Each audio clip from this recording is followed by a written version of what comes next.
Halo semuanya, perkenalkan nama saya Antisa Putri dari kelas MA 22C15. Di sini saya akan membuat video untuk tugas ujian tengah semester mata kuliah perpajakan dengan dosen pengampu Bu Widya Stuti. Nah, di video kali ini saya akan membahas tentang PPh Pasal 21. Jadi apa sih PPh Pasal 21 itu? PPh Pasal 21 adalah pajak yang dikenakan atas penghasilan yang diterima oleh individu, termasuk gaji, upah, dan penghasilan lain yang sejenis.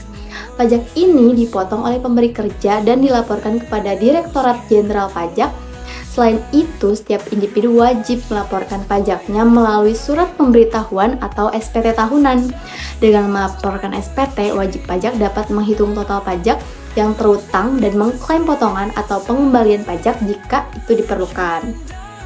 Pengenaan pajak ini bertujuan untuk memberikan kontribusi pada pemasukan negara dan mendukung pembangunan tentunya. Nah, yang kedua saya akan membahas tentang tarif PPh Pasal 21. Jadi, berapa sih tarif PPh Pasal 21 sekarang?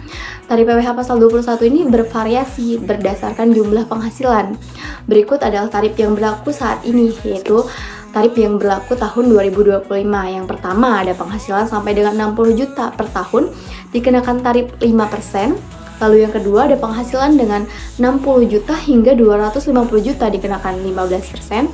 Lalu yang ketiga, ada penghasilan di atas 250 juta dikenakan 25%. Pengenaan tarif progresif ini bertujuan untuk memastikan bahwa individu dengan penghasilan lebih tinggi memberikan kontribusi yang lebih besar juga kepada negara. Hal ini juga menciptakan keadilan sosial dalam sistem perpajakan. Lalu yang ketiga, saya akan membahas contoh kasus sederhana yang relate kepada kita semua, terutama kepada karyawan. Jadi contohnya nih, ada seorang karyawan bernama Andi.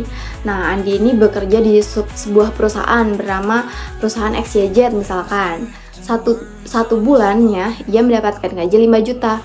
Nah, gaji bulanannya kan 5 juta. Penghasilan tahunannya berarti 5 juta dikali 12 bulan, yaitu 60 juta. Jadi, pengenaan pajaknya adalah karena Andi tepat menghasilkan 60 juta dalam satu tahunnya, jadi tarif yang dikenakannya adalah 5%. Pajak yang harus dibayarnya adalah 5% dikali 60 juta, yaitu 3 juta. Dengan demikian, Andi harus membayar pajak PPh Pasal 21 sebesar 3 juta per tahun. Lalu saat ini juga pemerintah juga melakukan pengalihan nih dari sistem e-faktur ke Cortex. Cortex itu apa sih? Cortex adalah sistem baru yang dirancang untuk menyederhanakan administrasi perpajakan dan meningkatkan efisiensi pelaporan pajak. Dengan sistem ini, wajib pajak dapat melaporkan pajak mereka dengan lebih mudah dan akurat secara mandiri. Pengalihan ini bertujuan untuk mengurangi beban administrasi bagi wajib pajak dan meminimalkan kesalahan dalam pelaporan. Cortex juga memungkinkan integrasi data yang lebih baik antara pajak dan laporan keuangan, sehingga memudahkan pengawasan dan penegakan hukum yang berlaku. Menurut Dr. Ahmad Fauzi, seorang ahli perpajakan juga mengatakan bahwa pengenaan tarif yang progresif pada PPh Pasal 21 sangat penting untuk memastikan keadilan sosial. Maka semakin tinggi penghasilan seseorang, semakin besar juga kontribusi kepada negara. Nah, ditambahkan nih sama Ibu Siti Nurhaliza, seorang praktisi pajak, yang mengatakan bahwa dengan adanya tarif yang jelas dan transparan, wajib pajak dapat mudah memahami kewajiban mereka. Ini penting untuk meningkatkan kepatuhan dalam membayar pajak. Sementara itu, Bapak Joni Rahman, seorang ekonom, mengatakan bahwa pajak penghasilan seperti PPh Pasal 21 ini memainkan peran penting dalam distribusi pendapatan. Dengan sistem pajak yang adil, kita dapat mengurangi kesenjangan sosial di masyarakat. Seperti itu.